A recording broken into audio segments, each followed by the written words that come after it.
हर हर महादेव। श्री शिवाय नमस्तुभ्यम। भगवान शिव अपने भक्तों पर सदैव कृपालु होते हैं और उनकी विशेष कृपा का दर्शन आप विशेषकर श्रावण मास में कर सकते हैं। इस मास में किया गया भगवान शिव का थोड़ा सा भी पूजन कीर्तन, उनका नाम जप और उनकी लीलाओं का श्रवण, यह आपको अनंत गुना अधिक फल प्रदान करता है और उनकी परम आध्यात्मिक सर्वोच्च कृपा प्रदान करता है। तो चलिए आज ऐसी ही कृपा की याचना करने के लिए आज हम श्रावण मास के उपलक्ष्य में उसी के महात्म्य की सुंदर कथा का श्रवण करते हैं। आइए आज की कथा आरंभ करते हैं। सनत कुमार ने कहा, हे देवेश, मैंने नागों का यह आश्चर्यजनक पंचमी व्रत सुन लिया। अब मुझे यह बताइए कि षष्ठी तिथि में कौन सा व्रत करना चाहिए और उनकी विधि क्या है। तब ईश्वर ने कहा, हे विपेंद्र, श्रावण मास के शुक्ल पक्ष में षष्ठी तिथि के दिन मृत्यु का नाश करने वाले शुपोदन नामक शुभ व्रत को करना चाहिए। शिवालय में अथवा घर में ही प्रयत्न पूर्वक शिव का पूजन करके शुपोदन को नैवेद्य उन्हें विधि पूर्वक अर्पण करना चाहिए। इस व्रत के साधन में आम्र का लवण मिलाकर शाक और उनके प्रकार के नैवेद्य अर्पित करें। साथ ही ब्राह्मण को वायन प्रदान करें। जो इस विधि से व्रत करता है उसका अनंत पुण्य होता है। इस उपलक्ष्य में लोग एक प्राचीन इतिहास कहते हैं। वह इस प्रकार है। अनेक वर्षों पूर्व रोहित नाम का एक राजा था। बहुत समय बाद भी उसे पुत्र प्राप्त नहीं हुआ। तब पुत्र की अभिलाषा वाले उस राजा ने अत्यंत कठोर तप किया। उस तपस्या से प्रसन्न होकर ब्रह्मा जी ने यहाँ तक कह दिया कि हे राजन, तुम्हारे प्रारब्ध में कोई भी पुत्र नहीं है और इसलिए मैं तुम्हें नहीं दे सकता। ब्रह्मा जी द्वारा ऐसा कहने के बाद भी पुत्र प्राप्ति के लिए अति लालसा वाला वह राजा अपनी तपस्या से विचलित नहीं हुआ। इसके बाद जब राजा तपस्या करते करते संकटग्रस्त हो गए, तब ब्रह्मा जी पुनः उनके सामने प्रकट हुए और उन्होंने कहा, हे राजन, मैंने आपको पुत्र का वर दे दिया, लेकिन यह अल्पायु होगा। तब राजा और उनकी पत्नी ने विचार किया कि इससे कम हमारा बांझपन तो दूर हो जाएगा, कम से कम संतानहीनता की निंदा तो नहीं सहनी पड़ेगी। कुछ समय बाद ब्रह्मा जी ने वरदान से उन्हें हर्ष तथा शोक देने वाला पुत्र उत्पन्न हुआ। राजा ने विधि पूर्वक उसके जातक कर्म आदि सभी संस्कार करवाए। दक्षिणा नाम वाली उस रानी और राजा रोहित ने प्रेम पूर्वक उसका नाम शिवदत्त रखा। उचित समय आने पर भयभीत चित्त वाले राजा ने पुत्र को यज्ञोपवीत संस्कार करवाया, लेकिन राजा ने उसकी मृत्यु के डर से उसका विवाह नहीं करवाया। उसके बाद 16वें वर्ष में वह पुत्र मृत्यु को प्राप्त हो गया।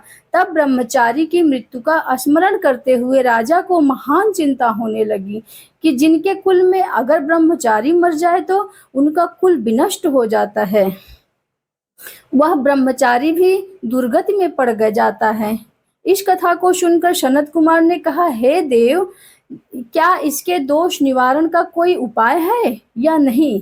अगर है तो अभी आप बताइए, जिससे ऐसे दोष को शांति हो सके। तब ईश्वर ने कहा, अगर कोई स्नातक अथवा ब्रह्मचारी मर जाए तो अर्क विधि से उसका विवाह करवाना चाहिए। इसके बाद उन दोनों ब्रह्मचारी तथा आँख इन दोनों को परस्पर संयुक्त कर देना चाहिए और अर्क विवाह की विधि सुना। मृतक को गोत्र नाम आदि लेकर देश काल का उच्चारण करके कर्ता यह कहे कि मैं मृत ब्रह्मचारी के दोष निवारण हेतु विसर्गिक व्रत करता हूँ। सबसे पहले सुवर्ण से अभ्युदय करके अग्नि स्थापन करके आधार होम करके चारों व्यक्तियों यानी कि होम भूर्भुवः स्वः, ओम भूर्भुवः स्वः, इनसे हवन करना चाहिए। इसके बाद व्रत अनुष्ठान के उत्तम फल के लिए व्रतपति अग्नि के समापन अर्थ विश्व देवों के लिए ध्रुत की आहुति डालें। तत्पश्चात स्विष्टकृत होम करके अवशिष्ट होम संपन्न करें। पुनः देश का काल का उच्चारण करके इस प्रकार कहें, मैं अर्क विवाह करूंगा। तत्पश्चात सुवर्ण से अभ्युदय कृत करके अर्क शाखा और मृतक के देह को तेल तथा हल्दी से लिप्त करके पीले सूत से विशिष्ट करें और पीले रंगों के वस्त्रों से उन्हें ढक दें। इसके बाद अग्नि स्थापना करें और विवाह विधि में प्रयुक्त योजक नामक अग्नि में आधार होम करें और अग्नि के लिए आज होम करें। इसके बाद चारों व्यतिथियों से बृहस्पति और कामदेव के लिए आहुति प्रदान करें। पुनः ध्रुत से स्पष्टकृत होम करके संपूर्ण हवन कर्म समाप्त करें। उसके बाद आँख की डाली और मृतक के शव को विधि पूर्वक जला दें। मृतक अथवा मृमाण यानी कि मरने की स्थिति वाले इसके निमित्त 6 वर्ष तक इस व्रत का अनुष्ठान करना चाहिए। इस अवसर पर 30 ब्रह्मचारियों को नवीन कौपीन वस्त्र प्रदान करना चाहिए और हस्त प्रमाण अथवा कर्ण यानी कि कान तथा लंबाई वाले दंड और कृष्ण मृग चर्म भी प्रदान करने चाहिए। उन्हें चरण पादुका, छत माला, गोपी चंदन, प्रवाल मणि की माला और उनके आभूषण समर्पित करने चाहिए। इस विधान से व्रत करने पर कोई भी विघ्न नहीं आता। ब्राह्मणों से यह सुनकर राजा ने मन में विचार किया कि यह अर्क विवाह तो मुझे गौण प्रतीत होता है, मुख्य बिल्कुल भी नहीं, क्योंकि कोई भी व्यक्ति मरे हुए को अपनी कन्या नहीं देता। मैं राजा हूँ, अतः मैं उस व्यक्ति की अनेक रत्न तथा बहुत धन दूंगा जो कोई भी इसकी वधू के रूप में अपनी कन्या प्रदान करेगा। उस नगर में कोई ब्राह्मण था। उस समय वह किसी दूसरे नगर में गया हुआ था। उसकी पहले ही मृत हो चुकी भार्या से एक सुंदर पुत्री विद्यमान थी।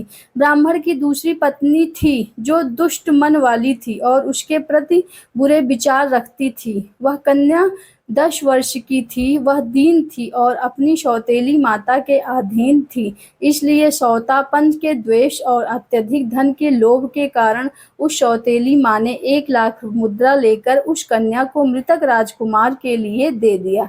कन्या को लेकर वे लोग नदी के तट पर शमशान भूमि में गए।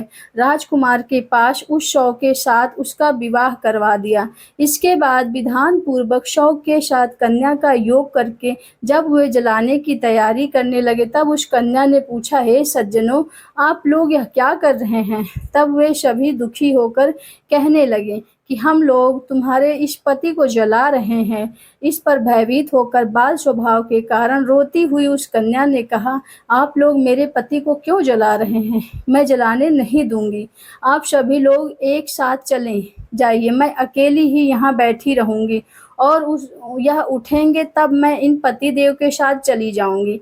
इसके इस प्रकार हठ देखकर दया के कारण दीन चित्त वाले कुछ भाग्यवादी वृद्ध जन वहां से इस प्रकार कहने लगे, अहो होनहार भी क्या होता है, इसे कोई भी नहीं जान सकता। दीनों की रक्षा करने वाले और कृपालु भगवान ना जाने क्या करेंगे। सौत की पुत्री का भाव रखने के कारण सौतेली माँ ने इसे असहाय कन्या को बेचा है। अतः संभव है कि भगवान इसके रक्षक हो जाएं। अतः हम लोग इस कन्या को और इस शव को नहीं जला सकते। इसलिए यदि सभी को अच्छा लगे तो हम लोगों को यहाँ से चले जाना चाहिए। आपस में ऐसी बात करके यह निश्चय करके वे सभी लोग अपने नगर में चले आए। बाल स्वभाव के कारण यह सब क्या हो रहा है इसे न जानती हुई भय से व्याकुल वह कन्या एकमात्र भगवान शिव तथा पार्वती का स्मरण करती रही। उस कन्या के स्मरण करने से सब कुछ जानने वाले और दया से पूर्ण हृदय वाले शिव पार्वती शीघ्र ही वहां प्रकट हुए। नंदी पर विराजमान तेज निधान शिव पार्वती को देखकर उन देवों को ना जानती हुई उस कन्या ने पृथ्वी पर दंड की भांति गिरकर प्रणाम किया। तब उसे आश्वासन प्राप्त हुआ कि पति से तुम्हारे मिलने का समय अब आ गया है। तब कन्या ने कहा कि क्या मेरे पति अब जीवित नहीं होंगे? तब उसके बाल भाव से प्रसन्न और दया से परिपूर्ण शिव पार्वती ने कहा कि तुम्हारी माता ने शुपोदन नामक व्रत किया था। उस व्रत का फल संकल्प करके तुम अपने पति को प्रदान करो। तुम ऐसा कहो कि मेरी माता के द्वारा जो शुपोदन नामक व्रत किया गया था उसके प्रभाव से मेरे पति उठ जाएं। तब उसने सब कुछ वैसे ही किया और उसके परिणाम स्वरूप शिवदत्त उठ गया। उस कन्या को व्रत का उपदेश करके शिव तथा पार्वती अंतर्ध्यान हो गए और तब शिवदत्त ने उस कन्या से पूछा, तुम कौन हो और यहाँ कैसे आ गई है। तब उस कन्या ने सारा वृतांत कहा और इस प्रकार रात्रि व्यतीत हो गई। प्रातः होने पर नदी के तट पर गए हुए मनुष्यों ने आकर राजा से निवेदन किया, हे राजन, आपके पुत्र तथा पुत्रवधू नदी के तट पर विद्यमान है। विश्वस्त लोगों से यह बात सुनकर वे राजा बहुत हर्षित हुए। वे दिव्य नाद बजाते हुए नदी के तट पर आए। सभी लोग प्रसन्न होकर राजा की प्रशंसा करने लगे। उन्होंने कहा, हे राजन, मृत के घर गया हुआ आपका पुत्र पुनः लौट कर आया। इस पर राजा पुत्रवधू की प्रशंसा करने लगे और बोले कि लोग मेरी प्रशंसा क्यों करते हैं? प्रशंसा योग्य तो यह वधू है, मैं तो भाग्यहीन और अधम हूँ। धन्य और सौभाग्यशालिनी तो यह पुत्रवधू है, क्योंकि इसी के पुण्य प्रभाव से मेरा यह पुत्र जीवित हुआ है। इस प्रकार अपने पुत्रवधू की प्रशंसा करके राजा ने दान तथा सम्मान के साथ श्रेष्ठ ब्राह्मणों को पूजन किया।